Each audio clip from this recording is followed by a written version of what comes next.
It was another bustling morning at one of the busiest airports in the United States.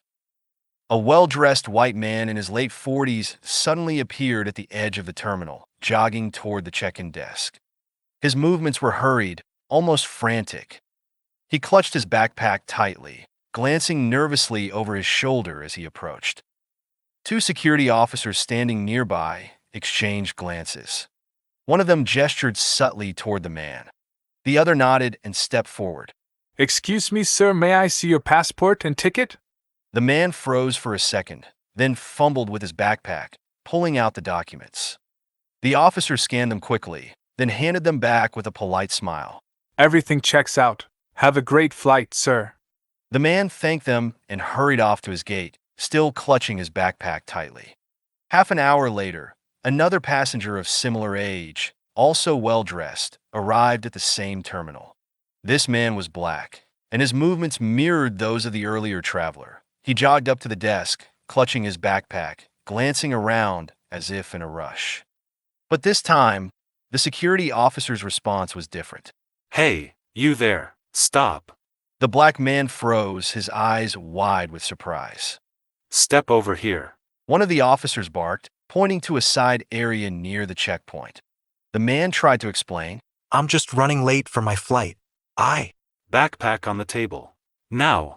The other officer interrupted. The man sighed and placed his bag down. The officers opened it, dumping its contents onto the table: a laptop, a book, a pair of headphones, and some snacks. Nothing suspicious. Why are you in such a hurry? Where are you flying to? The questions came rapid fire, their tone sharp. I'm late for a meeting.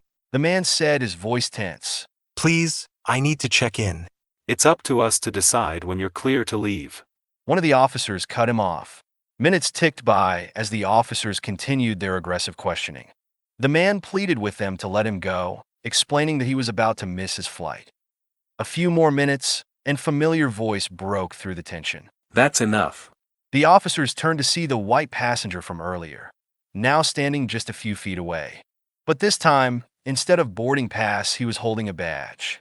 I'm Bill Carter, your new chief of security, He said, his voice calm but firm. The officers exchanged nervous glances. And this Bill continued, gesturing to the black man. is Marcus Jones, my best friend and your new deputy chief of security. The officers were speechless, their faces pale. Bill looked at them for a long moment. We wanted to see how you treat two passengers in identical situations. Looks like we have some serious work to do. Marcus picked up his belongings, his expression unreadable. Let's go, Bill. We've seen enough. The two men walked away, leaving the officers standing in stunned silence. That day, the airport's new leadership began implementing sweeping changes.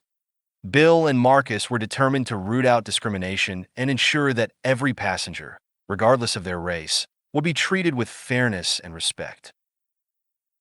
If you like our content, could you please subscribe this channel and press the bell icon? This will be of great help to the development of our channel.